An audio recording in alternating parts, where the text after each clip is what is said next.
Hello everyone, welcome back to our channel. Hope you guys have a wonderful day. We are a couple in Sydney. If you guys stumble upon us, we usually talk about a lot of things when it comes to personal finance. Money, budget, investment, side hustle, And kids. everything in between. Yes. So in today's video, we're actually going to talk about understanding money. So Money.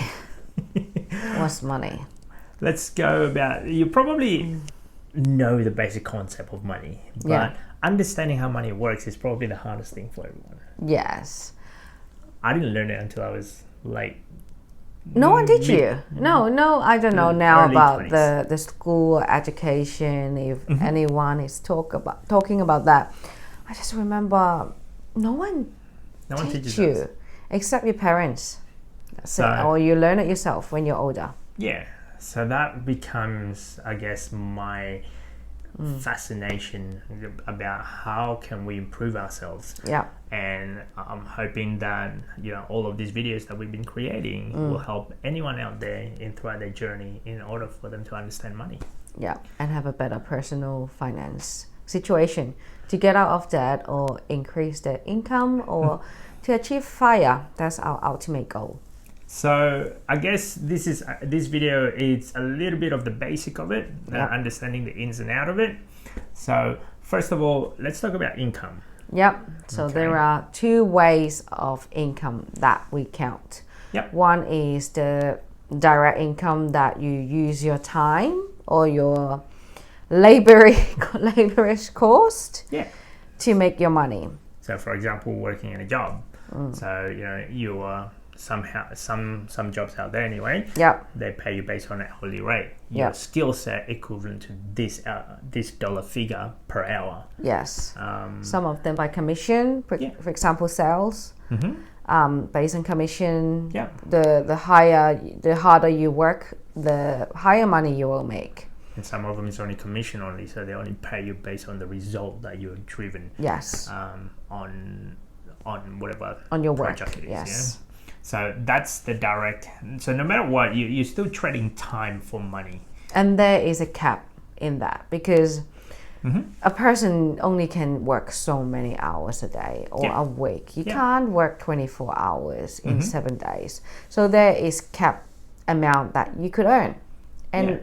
leading to The second other one income. would be the indirect income. So if you combine them both, you'll be surprised what you can get. Yeah. So the indirect income is pretty much money that can work for you 24/7. So, or if not, earn income without you physically working, let's say. Yes. Yeah. That's how the rich get richer, right? We don't have to be rich. We just don't want to work for someone else. That's all I want. We don't want to trade our time for money anymore, which is the first way of earning an income. The basic. Right? Correct. So the indirect income for us anyway, we have our dividends, Yes, the income ETF. from our ETF managed fund, rental income. Yes. Property. Yeah. Anything else? That's it. Those are the main ones, right? Yes, the main one, because our eBay side hustle still is our direct income Direct income. because need our work and time. Correct. But it's kind of unlimited if we can hire someone to do it for us now. Yeah. So If we're looking for bigger scale. yeah. So in a business aspect of it, eBay side hustle, it still require us to be there Yeah. in front of a computer answering Yeah. questions, Yeah. physically doing the packing for the customer, send the product, going to the post office, Yeah. actually source the product. So that's we still in a job aspect, let's say. Yeah, that's right. So, and then there's also, when it comes to money, you need to understand how expenses work in your life. Yeah. So some people think that they have a good income. But then the expenses is a lot higher than what they earn. So yeah, expenses come in many forms, let's say. For example, rent, food. Yeah, food, shelter, transportation, clothes. Some So- basic one, not a lot. So we sort of break it down into two different sectors. One of them is discretionary and Yeah. the other one is non-discretionary. Non-discretionary. Yep. So like a fixed outgoing your travel expense to go to work, Rent. your rent, your Food. not much entertainment, more like anything that is fixed, your phone. For you to live in this world. Yes. So that is non-discretionary. Yeah, you don't need expenditure. Netflix to live in this world. So that's a more like an expenditure just for you to breathe in this correct. world. Yeah. What would that be? There's a certain dollar figure. Yeah, the bare minimum The bare minimum. for you to survive. There's also the discretionary expenditure. It's like a little bit of luxury. Yes. You know, for example, if you want to dine out instead of work at home. Cook from home. Yes. Yeah. So that's we could put that in the Or discretionary. holiday. Yeah, holiday. Upgrade to a car, upgrade to your new phone, Yes. upgrade to your clothing, even though you don't need that. So it's the want. Yeah, it's the want Yeah, expenses. the little bit of luxury, like maybe even if you get a pay rise, maybe going splash a little bit. That's what happened in the modern world. We spend more on that now. So understanding the cash flow, how the money coming in and going out of To combine them together, like the income and expenses. So you just know. I think we're starting doing this cash flow thing last year. Also, we have a whole year tracking for how's our money going in and out because we didn't have it before. Sometimes, if you guys ever wonder when you like money go in, money go out before you know, it's like, where's all my money gone? How come I couldn't save anything? Yeah, how come this week you're like, oh my god, it's Wednesday, I have to wait until payday before I can go out? There is something wrong in there. So understanding your cash flow is very important. Exactly. Because for us, we just have to see, are we growing? Because sometimes we are growing, but we are growing at a really slow pace. So we're struggling. Are we really growing? Because before we were working full-time, two of us, the growth is so fast, we don't even have to do any cash flow. But now, since we come down to one income, and lucky slowly the side hustle is picking up, then we know the money is coming, but we just want to keep track. Are we on track? Are we spending too much? Because we have human, not only us, have a tendency, the more you earn, you like to spend a bit more. You spend. Yeah. I agree with that. So in terms of cash flow, there's two different types. There is either positive cash flow or negative cash flow. Yeah. So you need to figure that out. So if you, let's say, the way we do it is twice a month, in mid-month and at the end of the month. Yes. So for us is sit down and figure out if we earning more this month or Compare. not. Yeah, just compare the last period. Correct. Yeah. So is our investment growing? Is our cash flow growing? Is our business growing? If it's not growing, what happened? Did we spend too much? Correct. Did we not earning enough? That's it. Yeah. Did we spend on a lot of big ticket items? Yes. Like, for example, going to a Dentist. That's what happened last month. Three That's of us. 3 hour for one dentist. What is it? Like I need to buy another glasses. Yes. So that's another big ticket item purchase. Now, do we cover all of them? Even we have all of those discretionary expenditure. Sorry, non-discretionary or discretionary? Yes. And is our money still growing? Is our cash flow still increasing? So you will see a bigger picture or clearer picture of your cash flow. So if I'm not spending it, am I still making money? And you know this discretionary expenditure is just one-off or maybe once a year. So you can try to eliminate it or maybe find somewhere cheaper. So working out a budget, working out your cash flow is very important. To do that, on the other hand, you need to figure out your budget. Yeah. How important is budgeting? Very important because then it is so boring. Yeah, it's very boring. So monotonous. Some days you're like, do I really have to?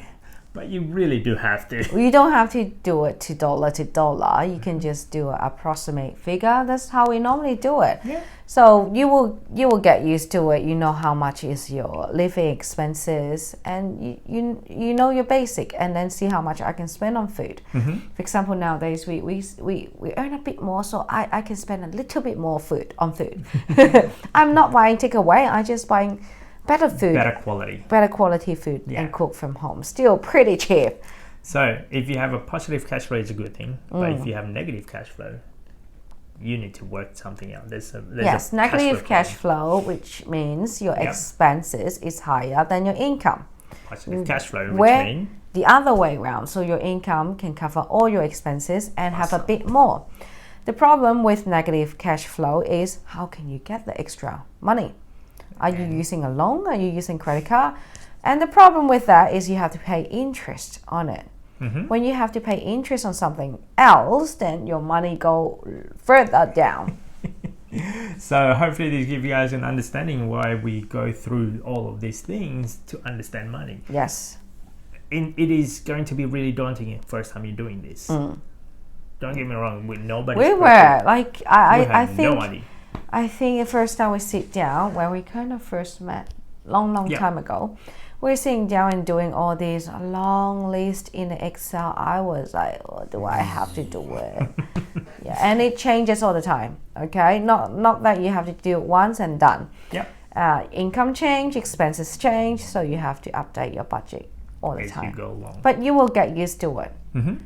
So as a whole, I guess if you have a positive cash flow on your income, let's say, or on your money, obviously it'd be better off to do something with that.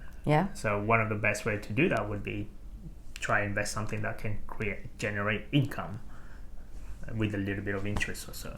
So an income, like for us, bits and pieces, as long as it makes money. That's how our goal in the beginning, just as long as it makes money. Correct. So where we normally put our money is in a like high interest saving account. And that's more for our emergency fund for 6 months. And then after that, we have any extra saving, we put it in micro investment or ETFs. That's or managed fund. Or managed fund. So pretty much money makes more money. So we earning an interest instead of we're paying interest. So that is much better. Earning it is much better than paying it. Correct. So, I mean, now we're up to the stage where like, I want to get rid of all debt. We have some mortgage for investment property. But we're thinking, well, we're earning from the property, but we don't want to share our interest with the bank, the income. Our profit margin with because the bank. We still owe the bank's money. So another target that we're trying to tackle is to pay down the more debt from the mortgage. That's it. So, I mean, in this country anyway, when you're looking at your income, please be mindful that there is bound to be certain things that is out of your control, such as paying taxes. That is forgiven. You cannot avoid it. Yeah, you have to pay tax. So there's some deductions. In each country will be a bit different, but here in Australia, for example, would be your income tax. If you own a business, let's say GST, and then the other one will be capital gain tax. If you will buy and sell, for example, property, shares, and if you're making a big lump sum, and there are bound to be taxes involved. So be mindful of that, because we sort of like speak to your accountant. We're not a professional in that aspect of it. So finding a great accountant that understands what you're trying to do, what you're trying to achieve. It's one of the tricky bit as well. Well, they're really helpful though if they know what you're trying to do. Understanding debt is another thing. So apparently there is a good debt and a bad debt. To me, all debt is bad. But in the beginning, I'm sure for the people out there, you always hear that there's a good debt and bad debt. Bad debt is where you pay your credit card loan, personal loan, car loan. A debt that's creating that you have to pay interest on top. Well, but the buying things that they are depreciate. The main thing is depreciate. Good debt is you buy something that appreciate in value, but you borrow money to buy it. And the thing is, the risk associated with it is quite high, right? You're borrowing money to invest in something. What if that investment doesn't work out? What if you bought instead of this beautiful thing, it turned out to be a lemon? And it costing you a lot more money. So that's why I look at it. I used to be like that. I used to look at, there's a good debt and there's a bad debt. And now I look at it, a debt is a debt. It's never been a good thing having a debt. So that's my mind shift a little bit changed now. Yeah, a lot more old-fashioned. Yes. So there are tips and tricks for people to be good with money. I mean, we're not an expert at it, but we are trying our best. And these are the key points that we are using in a regular basis. Try keep a track record of your income or your money. Budgeting. Budgeting. Cash flow. Cash flow. We do it twice a month at the very least. Understanding where you need to improve, adjust it accordingly. Second is aim to spend less than you earn. Simple.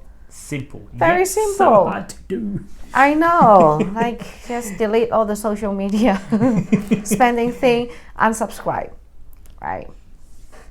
Coming from an expert. Next one, consider paying off any debt quickly. Any debt. Well, high interest first, I'll say. Consumer debt. Debt that is depreciate in value. Debt that have really high interest rate. Those are the main one that you need to get rid of fast.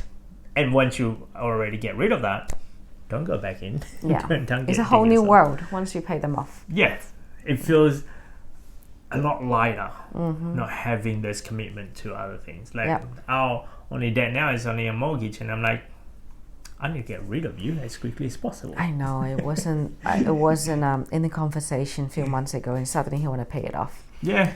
Anyway, the last one is plan for the future. One is super if you don't have any plan, right? Just put more in there, or if you have surplus, invest in something. Micro investment start with, or ETF management fund, or property, or anything that you know or understand and comfortable. And the one that is actually making money. Consistently. Not just listen to media or news, what is good. You have to learn it yourself.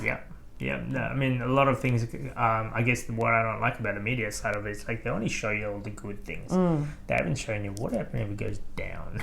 What happens if it's going down. So, like for us, it's like, think of a way, if you fast forward 10 years from now, would you go back to your 10 younger you, the 10 years younger you, and whatever you're doing with that investment, is that going to be there earning more? So that's how I see it. We're looking at plan of 10, at 20, least 30 years. 10 years for long term. We don't look at get rich quick. We don't look at short term. We're always looking at long term. Become this, what is it, the snail or the turtle? Turtle. So hopefully this gives you guys an insight on, I guess, little tips and tricks that we do. The basic of money, understanding about that. So don't forget to subscribe, comment, guys, and see you next time. Bye.